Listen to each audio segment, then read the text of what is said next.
We're gonna go through college football recap this morning. I'm a little early, so I like to gibba gabba, meaning talk a lot. And so, um, yeah, we got a lot of stuff to talk about today. A lot of good things happened this weekend. Look, I don't claim to be a genius. And if you are in the betting game, go for it. Look, I'm not a bettor. I've been a coach for 22 years, so it's just by nature and habit. I don't bet on it. However, let me also share with you um, when look, I've been pretty good this season in picking games. I'm not tooting my own horn. I'm just trying to be a little, I don't know. We're gonna talk about college football, and I'm gonna talk about who lost, the losses. We talk about the top 25, partly because we'll be on the Mannix brothers at 1 o'clock. So I give you guys my insight just in case you don't tune in to the Mannix brothers on the Big Jab. You can catch that on thebigjab.com. Um, so yeah, we'll talk about the top 25 teams that I highlighted over the past week or so. We're also, well, look, I gotta talk about my Michigan Wolverines because I'm a Michigan guy. Yes, yes, I've lived on the East Coast for many years. I wear the pin. This is not the Patriots. Uh, my little stint with the in the NFL was with the Detroit Lions. How from Detroit? Yeah. But the bad news is we went over. Over. We went over those years when I was with the Lions and it sucked. Well, no, it was only 1 year. But anyway, let me continue. All right, so where am I going with this? So top 25. I left my coffee upstairs. That sucks. Okay, but anyway, we're gonna keep rolling. Top 25. I gotta get into it right away. The game of the day, the game of the weekend. I've actually talked Tennessee up on several occasions early in the year. I do understand that Rocky Top was rocking. Like in the bandwagon is not a lot of room on there. But what we'll talk about in Tennessee, okay, is the Tennessee and Alabama game. What I love about Alabama, the things to be on alert for with Tennessee, and just the resiliency of a well-rounded Tennessee team, not relying completely on what I've already put out there. This Heisman candidate, I think he's gonna be in the Final Four. Will he win? Hey, there's a lot of football still left to play, and so okay, we'll also talk about Clemson holding the line, Florida State again falling short for some reason. Not many of the Florida teams have been able to prevail or hold the dominance of old, so we'll get into a little bit of that. We'll also talk about Michigan, Purdue. Dun, dun, dun, dun, dun, dun, dun, dun, dun, dun, dun, dun, dun, dun,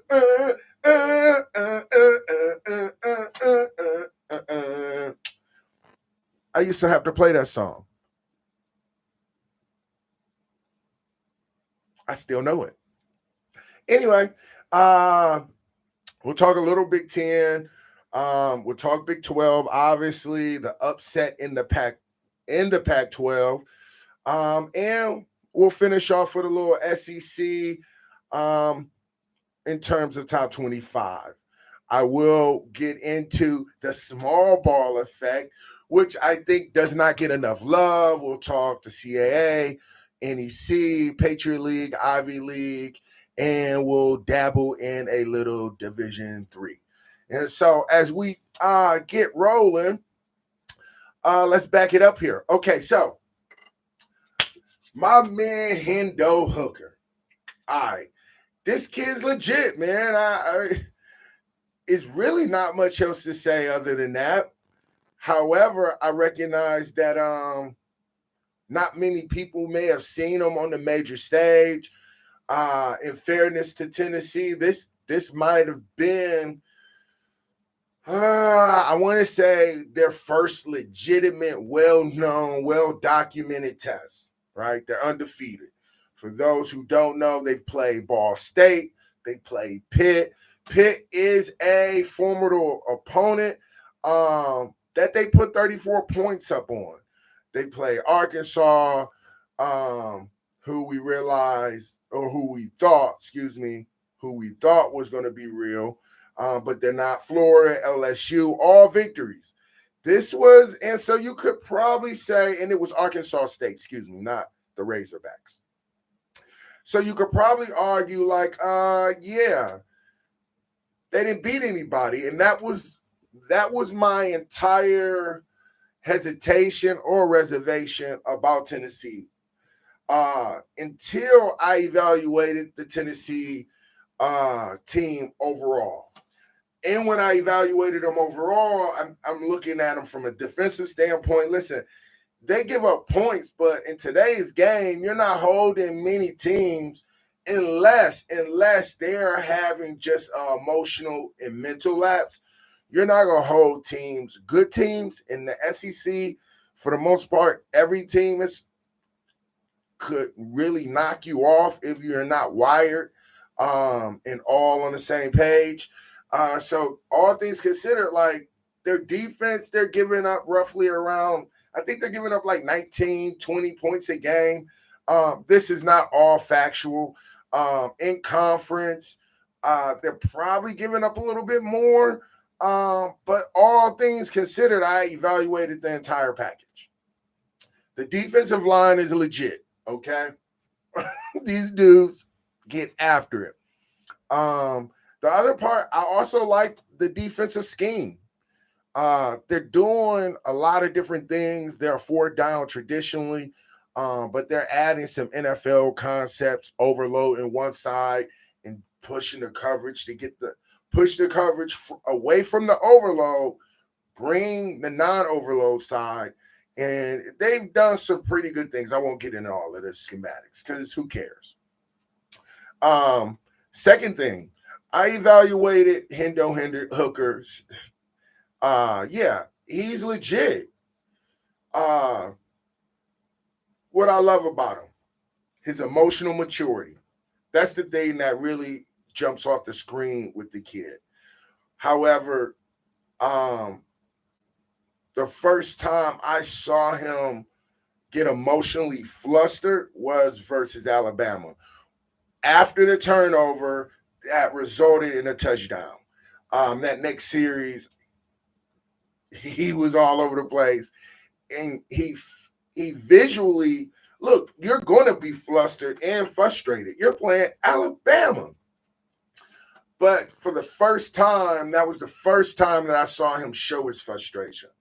Because whenever it used to be a thing when I was playing, and I developed it when I was coaching, especially from a defensive coordinator standpoint. Whenever I see palms up, like what? At any point, that tells me something is going on between the players or players and coaches. So let's use that. Apply a little more pressure. And real good quarterbacks do not give you any emotional edge. Real great quarterbacks, there's no emotional edge in their eyes, in their body language, in their demeanor. In some cases, even in the inflection of their voices, it's just steady she goes. Now, my hand is not that steady. I played too much football, and I didn't play quarterback. I played D-line. So, in that space, this Hooker kid, man, I saw him flinch one time the entire game. the fumble exchange that resulted in a scoop and score by Alabama. That was, and he in the next series he was palms up, frustrated with the receivers. They ended up punting. Now here's where I think the overall team came into play for the Vols. Though Henderson is a dude, I don't think anyone would debate that. But there was some supporting cast members, guys, that showed up and showed out. And you cannot, in fairness to playing a really tough, a really, really good team, a really tough opponent like Alabama, it cannot be a one-man train. It can't be a one-man show. It can't be a one-man name at all. It has to be every team that's ever beat Alabama. It has always been more than one person. However, there has been a person that may have been able to spark the additional playmakers that was on the team that put them in positions to really put Alabama to sleep. But Alabama is like a boy, listen, Alabama is like a vampire. Like, you got to have all of the right chemicals, the sauces, the prayers, the steaks, and you got to catch them when they're in that cave sleep. And even when you catch them in the cave sleep, if you watch The Strain, if you've been watching the new Dracula, you'll get this, but because it's Halloween. But anyway, even when you catch them sleep, if you do not drive the stake through that heart, forget about it. Because it's enough powers on this entire team, or when they wake up ready to thump it out, ready to go, ready to defend whatever they got to defend, ready to attack wherever they got to attack. And so Tennessee jumped out the gate on them. To be quite honest, they jumped out 14-0, and then Alabama figured it out. It was 21-7. Now, at 21-7, I do not believe Tennessee came off the gas, but again, you're still talking about Alabama. And some of their look, the first 14 points Tennessee put together, Alabama was playing good ball, but that's how good Tennessee is. Okay. My point on this, okay. And the reason I'm even like this Jalen Wright cat. Listen, bro.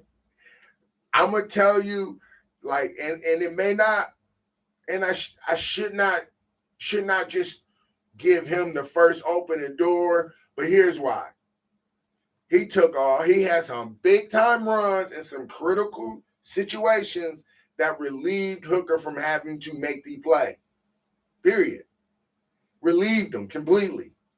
The Jalen Wright guy, that cat, I'm telling you, he's my X factor of the game. Jalen Wright, keep doing what you're doing. I'm sure you got a bunch of likes on your gram. I'm going to shout you out, but you're doing your thing, man. And look, here's the thing. You didn't get a touchdown to bless your effort, but you got a dub to do it. You took down an elephant that not many have done.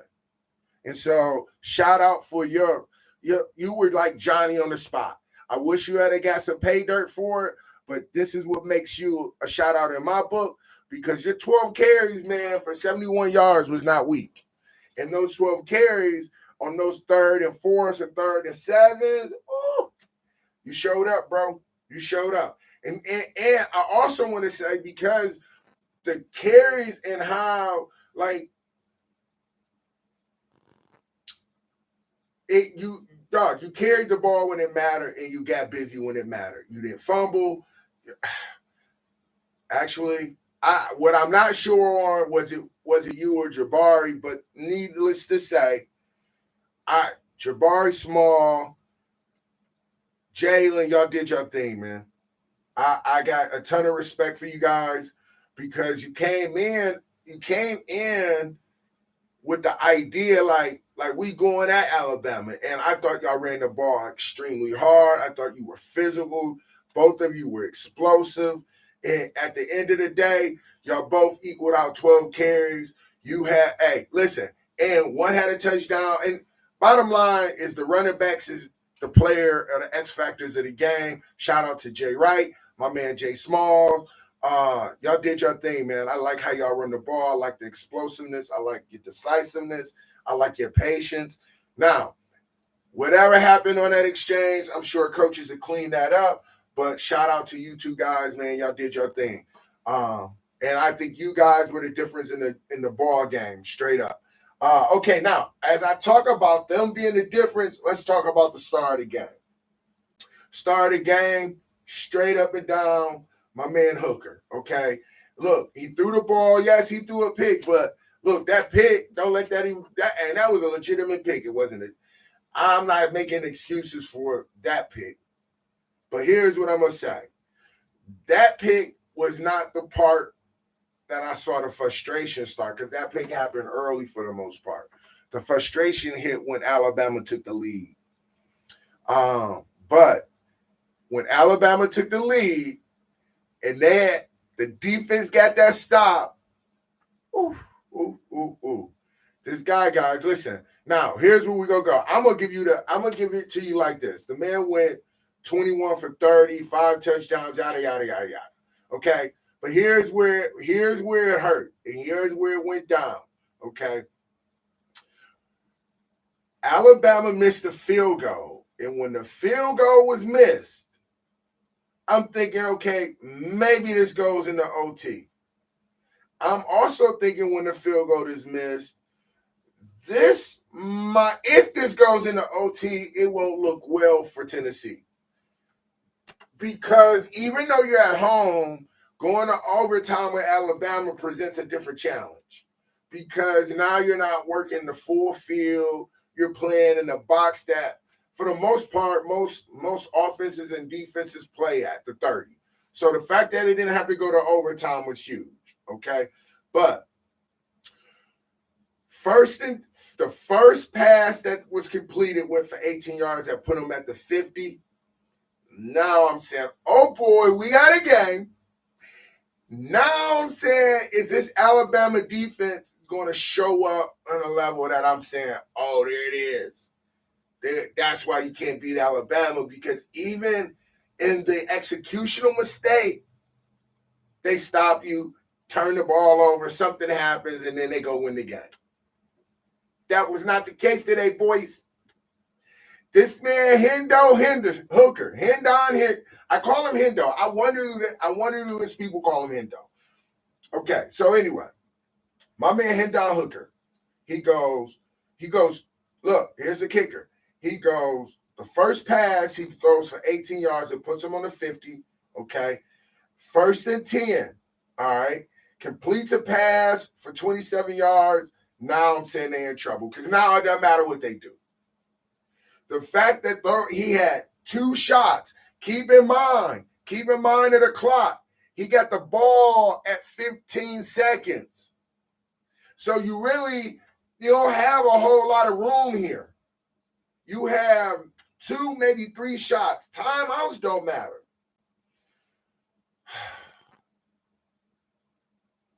When that guy threw the first pass, I'm saying, oh, wait a minute. Is Alabama about to get knocked out? A lot still has to happen. But guess what? It happened. It happened. And that's the game. 40-yard field goal. And the player of the game, though you would like it to be Hooker, and though it should be Hooker, why not? He's going to be a Heisman. Look, guys, I was boasting the kid up. Yes, I was all in, because I finally saw something that could withstand the Alabama tide, period. Like, call it what it is. From a social emotional standpoint, because here's the thing. Alabama is socially emotionally sound. Forget When you talk about is your scheme sound, yeah, coach, my scheme sound. Is your social emotional foundation solid? What are you talking about? When they get in a tight bind, are they gonna start acting out? I hope not. That's my point. Now, what got Alabama in the bind was the atmosphere that was in the Vols. They had a few kids completely act out of pocket. The dude on the punt return special teams made the difference at that point in the first half. The dude scrambling around. He waves off the fair catch. Buddy runs out of nowhere and tries to pick up the ball. I know why Buddy tried to pick up the ball. He thought it hit one of the Tennessee players. For those who was wondering what was going on, once that ball hits a Tennessee player, an Alabama player can try to retrieve it if they lose and no harm, no foul. It already has been declared dead, but it is a live ball until it is stopped and recovered. And so I think he thought this is house money. Let me scoop this pill up and take off, get what we can get. It already touched the Tennessee player. The fact of the matter is the game happens fast. Special teams, it did not hit another Tennessee player. And once he touched it, it made Tennessee hunt for the ball, make it a turnover, and that's what occurred. The change of possessions. I don't know if it's technically a turnover because, and it's not a muff punt, but let's just call it a turnover for sake of value and time. And so that was a social emotional foul on behalf of Alabama on special teams. But it was a foul based on knowledge. It was a social emotional foul based on knowledge. Okay. They also had a few other social emotional fouls that was not based on knowledge, but just frustration. And that all happened in the first half. Now, all things considered, whatever he said in the locker room, they healed it. It's done. They moved on. And when they moved on and came out on fire. They went on a 15-point 6-run. Tennessee only put up 2 field goals in the second half. Alabama put up a field goal, and actually, I think they went for 2. But nonetheless, they went 15. They went on a 15-point run coming out of the half. Now, this is where I'm like, oh, and now they're a possession away, and they take the possession by taking the lead. And I'm wondering to myself, okay, can Tennessee hold off this big elephant? Now, you gotta consider, you're at home. You was up 2 touchdowns going in a half, and now all of a sudden you're at a barn burner with Alabama, the number 1 team in the country. Forget their ranking. They're the number 1 team in the country, okay? And so, can I stop this elephant from just bombarding me? The answer is yes, they can. Now, the other reason that they were able to do this, and I'm going to shout Big Man out, man. Big Man was off the chart. For real, off the chart. I hope I got his name in my notes, but this kid. Okay, so defensively, all right, let's talk Tennessee defense. The defense was off the chart. They played off the wall. The kid that I was a big fan of, man. All right. Okay, now listen. I'm gonna say this, and I think he should have gotten tossed. I really do. He should have got tossed out the game, but they didn't toss the dude, and so he kept playing. And with him playing, number 21, I can't even think of his name, but oh my goodness, he iced Bryson so bad. It was ugly. I mean, this dude got to be easy 350. If he not 350, I would be shocked. I'm just telling you. But this kid on defense balled out. He balled out, okay? And for whatever reason, like the D lineman having small numbers is a thing. I love that as being a thing. I played D lineman. I had a receiver number. That's because they weren't sure if they wanted me to make me a tight end, and I wasn't sure if I wanted to be a tight end. Most big boys want to be in a skill role for the number. Let's just keep it 100, okay? But if I have to be honest, forget the skill, because defensive linemen are getting they're getting just as big of a bag as the skill people. They're getting just as much likeness. I'm talking about defensive linemen, and they're getting the flossy numbers. Okay, so all things considered, the player of the game and throw your flag of the game. I'm gonna give it. Coach, how do you give a flag of the game and a player of the game? Cause man, this big dude was hustling. He made it right. He stayed off the penalty chart after the penalty. My man, Amari Thomas, okay, number 21. I said he was 340. He 320, 6'4", 320. Boy from Memphis, Tennessee. Hey, to the keys. All right. Anyway, my man balled out as a defensive lineman. This man is a D tackle. I mean, he was everywhere. We gonna talk deep. We pumping up D lineman this week across the board. This dude was everywhere.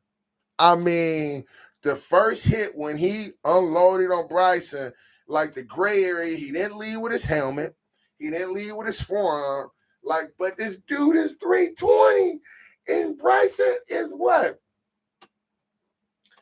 200 on a good day with his pads on? They got him listed, I think, as 195. I'm going to say he 180. Oh, it was like, and that's how you know I'm getting soft. Because when he hit that dude, my wife was like, what happened? I'm like, this was like a car. When I made the analogy of an 18-wheeler running into a Prius. That's what that was. My man Amari ran into Bryce, bow, and then just did one of those. Like, beyond. I mean, but this dude, look, Bryson's a Heisman winner. And he held in there. I thought he was going to be Dunsky. I ain't going to lie to you. I thought he was done. Not going to lie. Because that hit was a hit and then when he hit him, he ran into his lineman. So he got hit, jacked into his lineman, then fell. They reviewed it, but the kid stayed in the game, and he had a day, people. Listen, when I say you have a day as a big, if you have a day as a big, that don't mean you registered in the stat line. I want you to understand that. This dude was disruptive all dang on day. He only had 2 tackles. He only registered for 2 tackles, but those 2 tackles he registered for had absolutely nothing to do with the chaos that he caused on the other side of the line of scrimmage. He definitely hard worked to block. Any guard center combination had they work cut out for him. And he can move. He like a dancing bear. Twinkle toes. Hey, my man Amari Thomas, man. Give that man a shout out. Follow him on social, whatever. I am. And so follow him whenever you get to him. But look, at the end of the day, those are my shout out in terms of players. Yeah, man. Look, Tennessee got it done. Like at the end, you know, the hooker fumble, I thought was gonna cost him the game, and it didn't. That's how you know this Tennessee ball club is real. That's how you know. And the kicker, bro. Shout out to the kicker nailing a 40-yard field goal in Rocky Top Mountain and set the whole stadium on fire.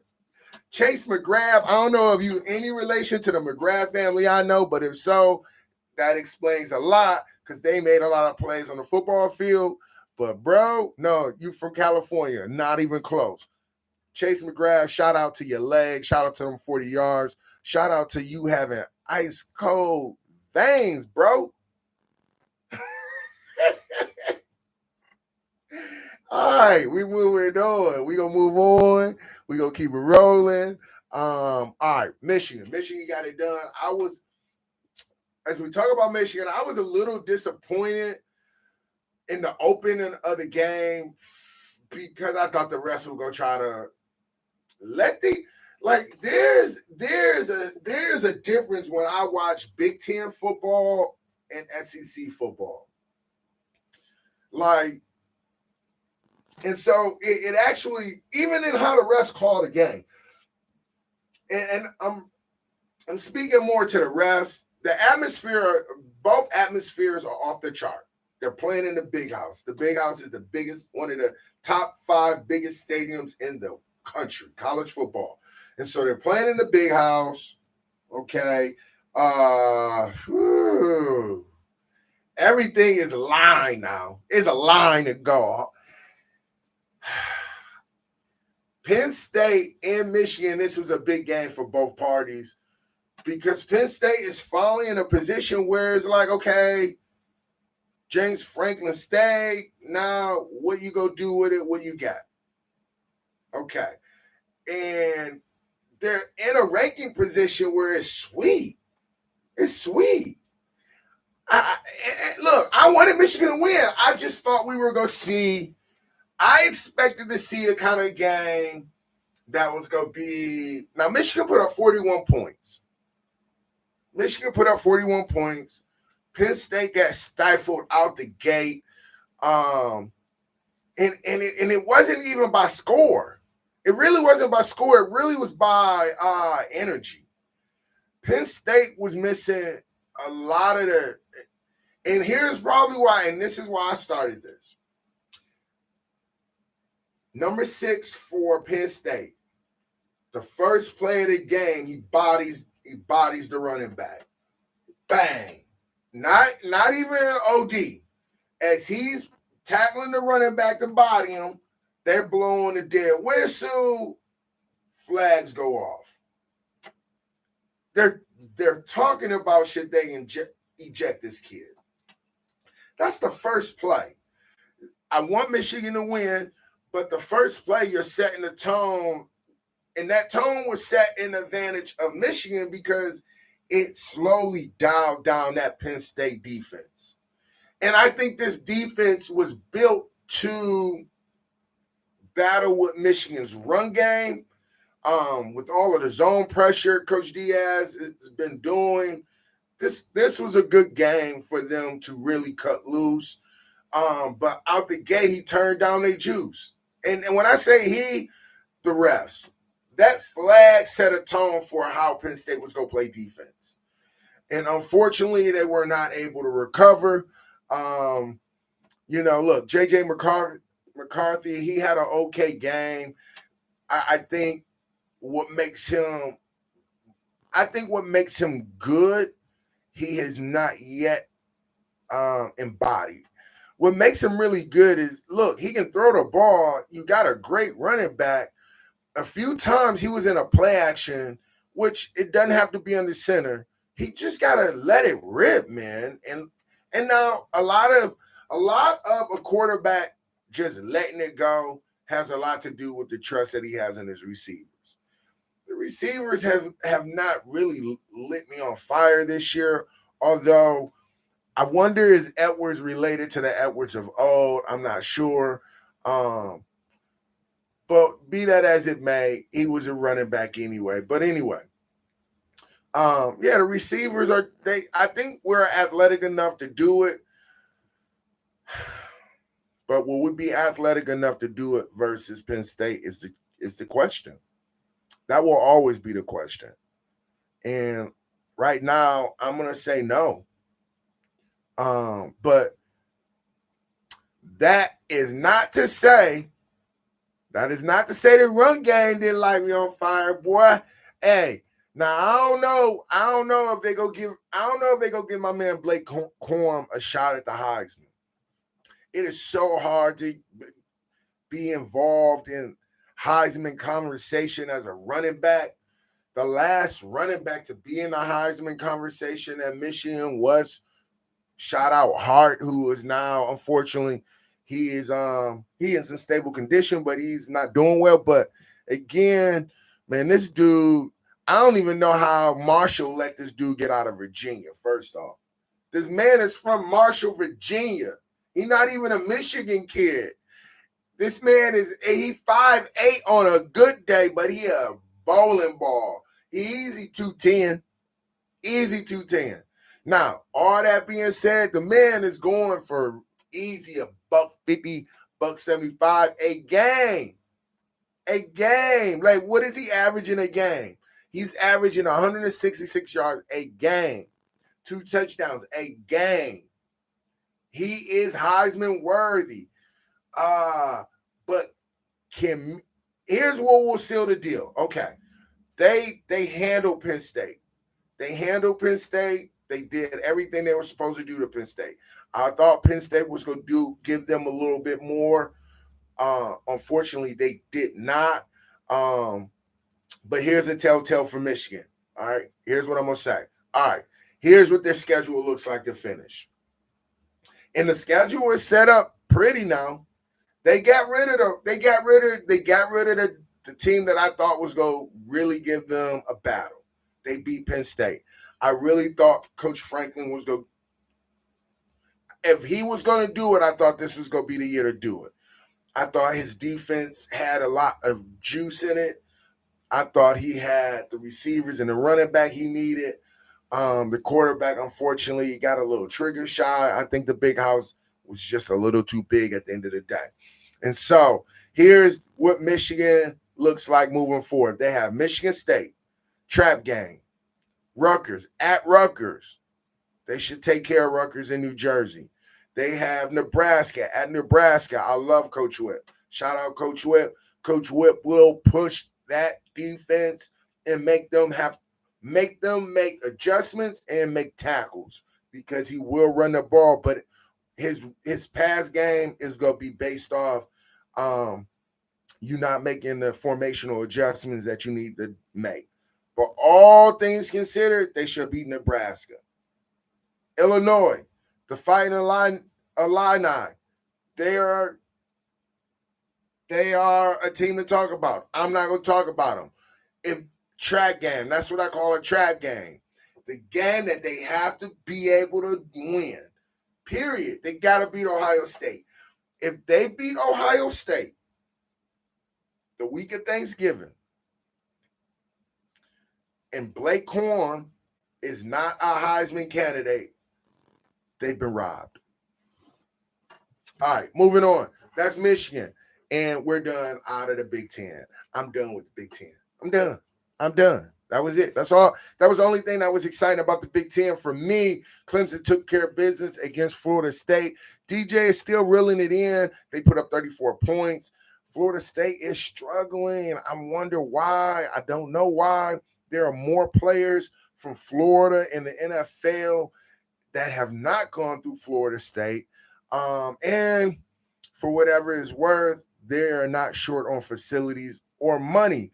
But they have not yet to get that right since they got rid of the legend, the only Coach Bobby Bowden. All right, so anyway. All right, so here's the upset.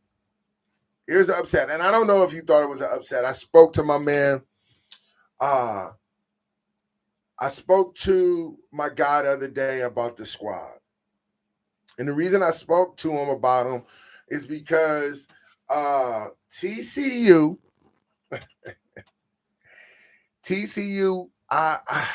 man, where do I start? TCU came out the gates not good. Not good at all. So much so, I'm like, Oklahoma State's good, but I picked TCU. Like, this was not, I wasn't, look, I don't do any guesswork, and I don't want to sound like that. But it is what it is. Like I've coached football for 22 years. Like I'm just not out here guessing, right? The reason I like Coach Dykes was because he was originally from high school. Why does that matter? High school is difficult to coach because you're not just coaching the kid. You're coaching up the booster club. You're coaching up the fan base. You're coaching up parents, not to mention coaches who all may not be equipped with the same level of expertise or knowledge of the game. And so, and then he moved from high school to junior college, from junior college to Division One. Like, I didn't feel like this dude skipped any steps, and that's why I'm a fan of him.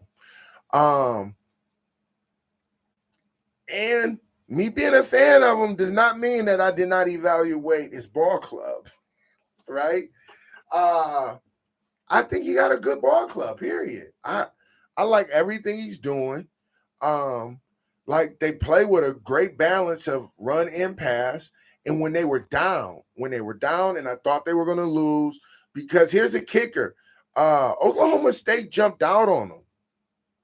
And when they jumped out on him, I'm like, oh, wait a minute. It's 21-7. It's 17-7. Excuse me. It was 17-7. And this quarterback that Oklahoma State got, look, I know Sanders is good, but I mean, it's okay. I loved Oklahoma State for the head coach, the swag that he brings.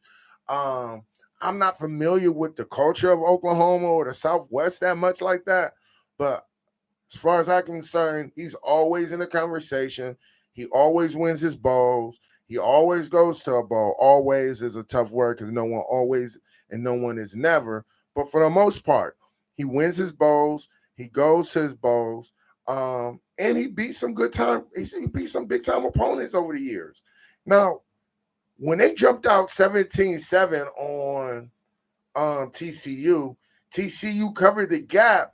But let me tell you, TCU didn't really get on fire into the second half. And in the second half, I'm going to tell you what, their defense came out like on fire. Just something happened where it started to click, and they just started defending the run better, stopping the pass. The secondary seemed to be wired in on the concepts that they were running. And the run game, which started off as a major problem, they settled it down, though. Oklahoma State had over 100 yards, but much of that was coming out of the gate. They were just giving up. They were bleeding 6-7 yards a carry. And so as they turned it around, I was shockingly surprised that they turned it around, because I'm also flipping back. I got 3 things going, right? I got 3 TVs. And so as I'm checking on TCU, and they made their 14-0 run in the fourth quarter, at the time, I'm like, wait a minute. They just tied this game up. Like, yeah. And so shout out to TCU for getting it done in overtime. Again, man, like the run game, I think, is what saved TCU, even though they were down. The quarterback's a good player, but Kendry Miller, look, whenever you go for 22 carries, I don't care. I don't want to hear from running backs, they're not giving me the ball enough. If they give you the ball 12 times, they go give it to you 12 more times. If the 12 times are equating to production, TCU was down basically the entire game, and they kept giving it to the running back because he was producing. So shout out to my man, Kendry. Is it Kendry Miller or Kendry Miller? Whatever. Shout out to K Miller, doing your thing, man. Keep toting that ball, bro. At 6'1", 220, he was running at 220 for real. And so shout out to TCU. I have them winning the Big 12, and I have them being in a playoff spot. I have them losing in a playoff spot just because I don't think the matchup will be favorable for them, even if it's a Pac-12 team. And that moves us to the Pac-12. The Pac-12, as I see it, just got upset. 2 reasons it got upset: because USC just got upset. USC not being able to get this done, and I'm talking a shootout. 42-43. USC, look, are not short of putting up points. None of the Pac-12 is short of putting up points. Like, I want to be honest there. But Utah is like the worst team that you want to see because you're not really sure what they have, where they're getting their guys from, what they're doing, but here's the kicker. The player of the game for Utah is this Cameron Rising kid. He's from California. Look, he ain't gonna wow you, but he's quick, he's decisive, and their offense is getting him moving in directions and getting it's very, look, more I think about it, keep this in mind. This Utah team was this Utah program is the Utah program that Urban Meyer spawned from. Keep that in mind. So it was very, very, he was very Tebow nostalgia. It was very Tebow-ish. 11 carries, 60 yards, 2 touchdowns, threw the ball 44 times, completed 30 passes for 415 yards, 2 touchdowns. Like, and those passes are all coming off action, motion, play action. I mean, this kid showed out. Now, as I speak about that, USC is going to be a USC team. They're going to have all of the glamour, all the lights, all of the athletes. Unfortunately, they just were not able to get it done. And it wasn't by way of mistakes per se. It was a shootout. Who had the ball last? That's what it came down to. Who had the ball last and who got the stop? Unfortunately, it wasn't USC. That's the hardcore truth about that. And that is going to upset the Pac-12 because here's what this does, okay, to the Pac-12. Because now the next closest team is UCLA. I'm just saying. And with them being the next closest team, now USC has to beat them to kind of make this even more interesting. And UCLA had the bye week. So now coming off the bye week, the only team they got to worry about now is Utah. Not worry about, figuratively speaking. Oregon State is solid. They'll have their work cut out for them. I'm just speaking like next week they got to play Oregon. Oregon had to bye. UCLA had to bye. They both are 9-10. We're going to find out if the Chip Kelly is that and the fact that Chip Kelly is going back to Oregon is actually pretty special. I wonder, what is it, 2022? I think he went out there in 2012. I'm not even prepared to even give you that stat, but we'll talk about it later on in the week. But UCLA, Oregon next week will be the game to watch because USC did not hold the line and Utah is too far behind in the ranking. However, being 20, let's say they get bumped up to 17, maybe 15 spot.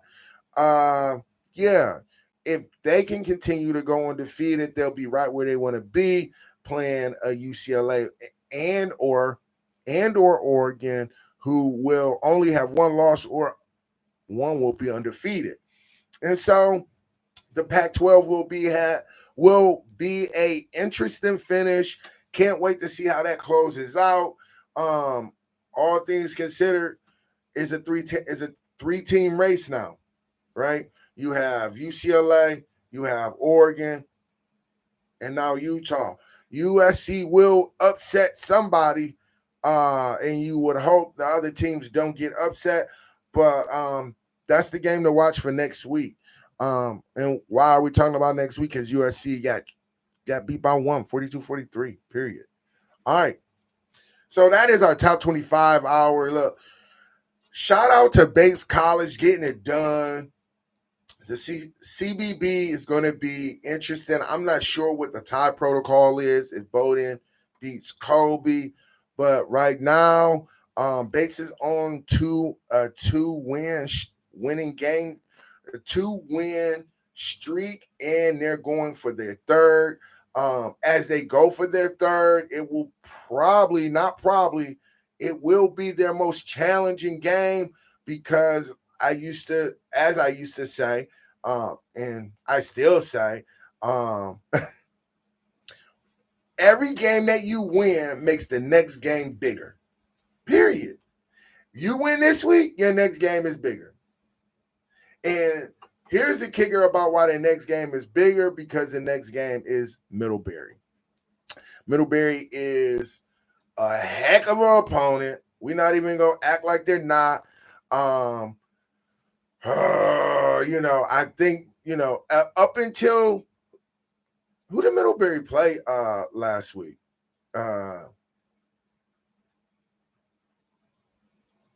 Let's see.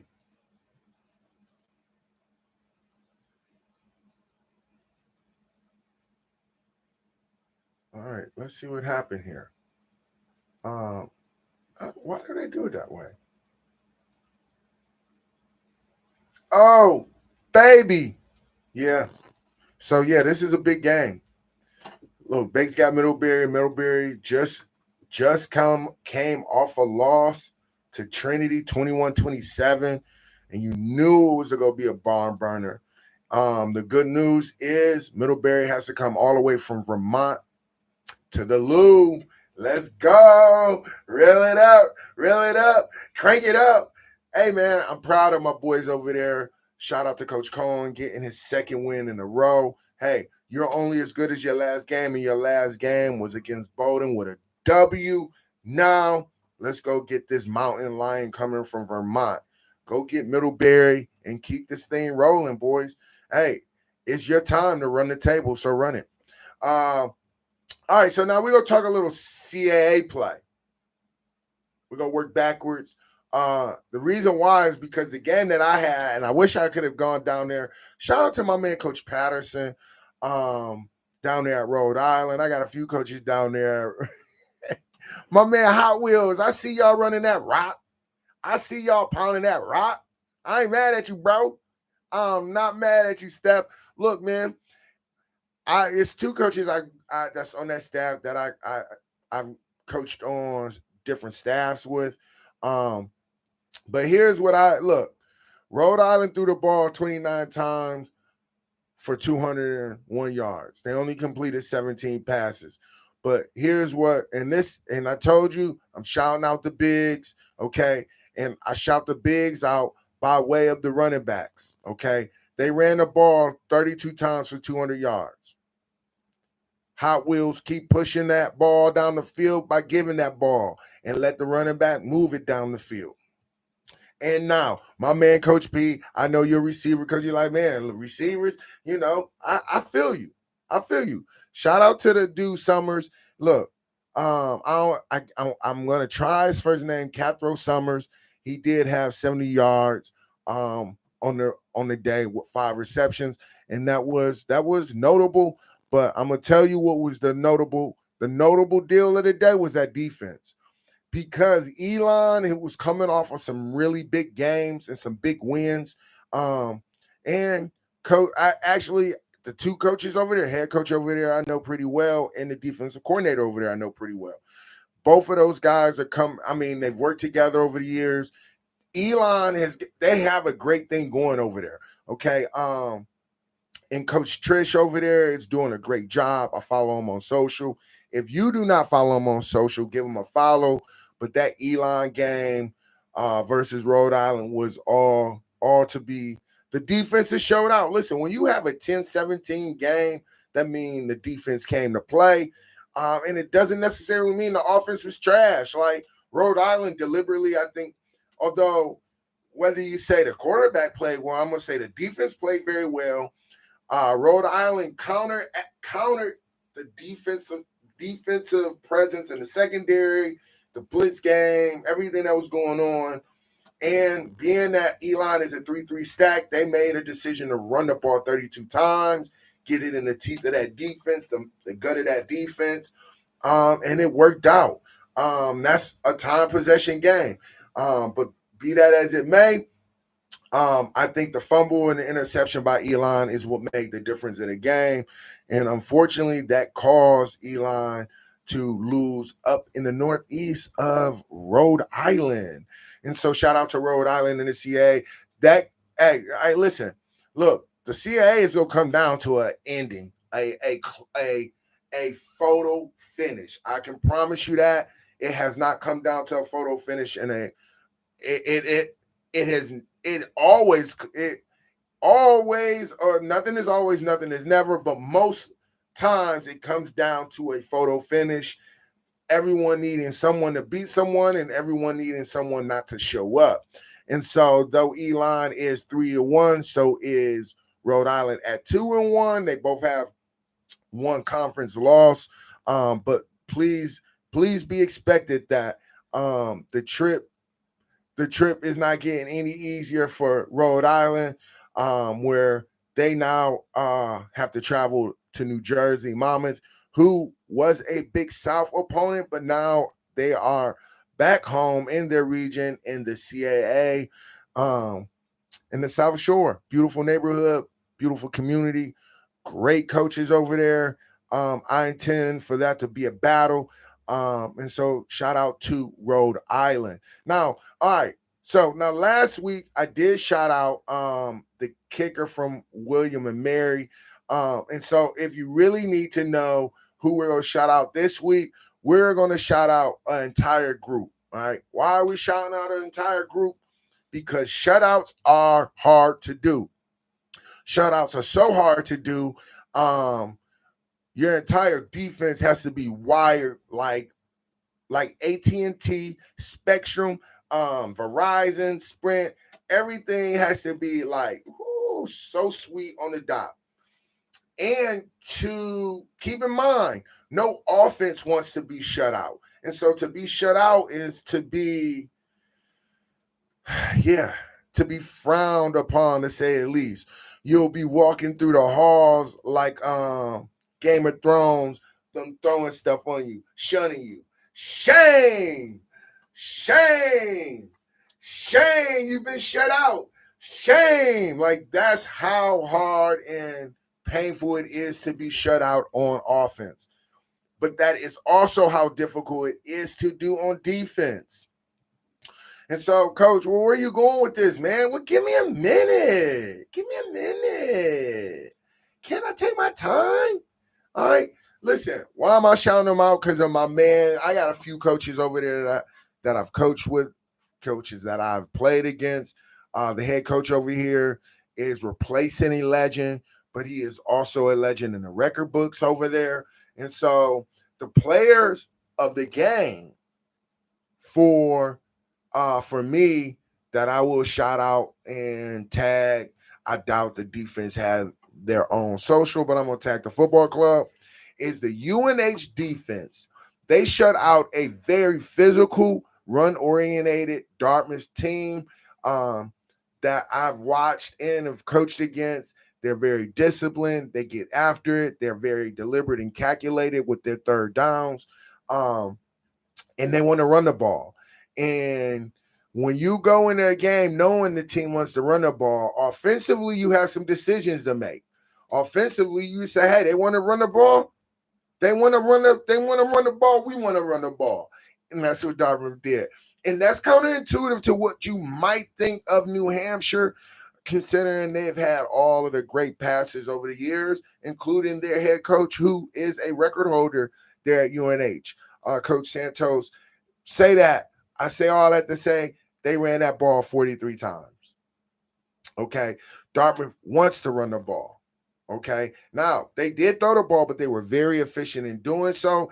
They did throw a pick, but the picks are sometimes circumstantial because of a lot of different things. But shout out to UNH. The quarterback went 20 for 29. But, Coach, when you said we would go shout out the defense, well, I said I was going to get a defense love. And the defense, y'all did your thing. Okay, why? Because they held, here's why. They held Dartmouth to 58 yards rushing. Okay. And keep in mind, they ran the ball 20 times. And you only run the ball 20 times because they're stuffing you and they're forcing you to pass it.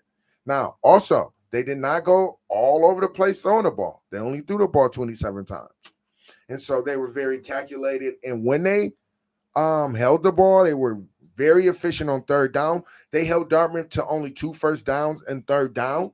Uh, that's dominant. That's a dominant defense. And they also got 1 turnover.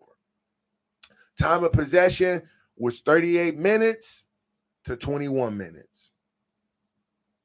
That's a defensive ball game. That's a young head football coach recognizing what he's doing over there. They want to run the ball, guys. I think we can match the run. Let's not throw the ball more than 30 times, and let's see if we can push this big Ivy League team around. And shout out to the UNH defense for shutting the run down, limiting only rushing 58 yards. And that's what they wanted to do, and limiting total to 198 yards total. That is difficult to hold an offense under 200 yards today in today's football. So kudos to the UNH football club, to the D-line coach, to the linebacker coach, to the special team. Most all these dudes, special teams is mostly ran by defensive guys. And so if you got an offensive guy on special teams, put his name in the DM, put his name in the comments. I'm going to shout him out just for being on special teams. All right, my name is Coach Malik Hall. This is Catch Up with Coach, the college football recap. Again, follow me on all the handles, and I'll be here next week. I'll be here tomorrow. I'll be here whenever a game is weak or it needs to be tweaked. I'm Coach Hall. Bring you in the link. I'll bring my voice, and we'll catch up. Peace.